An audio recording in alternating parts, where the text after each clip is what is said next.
শাক খেতে আমার কাছে একটু বেশি ভালো লাগে, আর শাক আমার ভীষণ পছন্দ। তো আজ পালং শাক রান্না করব পাঙ্গাস মাছ দিয়ে। তো দেখতে পুরো ভিডিওর সাথেই থাকুন। রান্নার জন্য আমি ভালো করে ধুয়ে পরিষ্কার করে নিয়েছি। ওর মধ্যে দিয়ে দেবো মরিচ বাটা, হলুদের গুঁড়ি আর সামান্য লবণ দিয়ে সুন্দর করে হাত দিয়ে কিছু টাইম আমি মাখিয়ে নেব। মাখানো শেষ হয়ে গেলে এপাশে চুলায় কড়াই উঠিয়ে দেবো।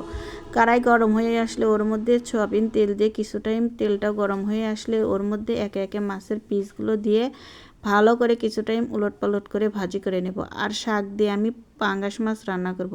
শাক এই ইদানিং কিন্তু বাজারে পালং শাক নতুন ভালোই পাওয়া যাচ্ছে, আর আমি এই প্রথম নিয়ে আসলাম পালং শাক, তাই ভাবছি মাছ দিয়ে আজ রান্না করব। তো মাছগুলো সুন্দর করে উলটপালট করে ভাজি করে নামিয়ে নেব।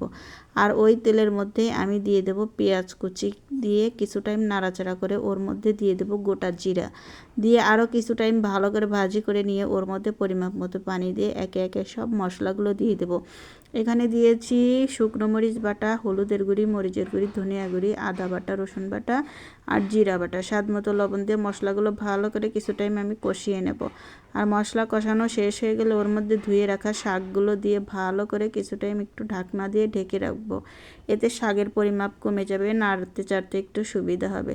তো ঢাকনাটা উঠিয়ে ভালো করে একটু নাড়াচাড়া করে শাকগুলো মশলার সাথে ভালো করে মিশিয়ে দেব। তো এভাবে আমি কিছু টাইম বারবার নাড়াচাড়া করে মিশিয়ে দিয়ে শাকগুলো যখন একদম ঝোলঝোল ছেড়ে যাবে ওর মধ্যে আমি এবার স্বাভাবিক পরিমাপ পানি দিয়ে মাছগুলো আমি দিয়ে দেবো। কারণ শাকের পানি শুকোতে শুকোতে শাকের কালারটা নষ্ট হবে, খেতে অত মজা লাগবে না। এই জন্য আমি একটু পানি দিয়ে মাছগুলো সাথে সাথে দিয়ে দেবো, কারণ শাক সিদ্ধ হতে বেশি সময় লাগে না। এই জন্য আমি মাছগুলো সাথে সাথে দিয়ে ঢাকনা দিয়ে ঢেকে কিছু টাইম এভাবে রান্নাটা কমপ্লিট করে নেব। আর পালং শাক খেতে কিন্তু ভীষণ মজা লাগে।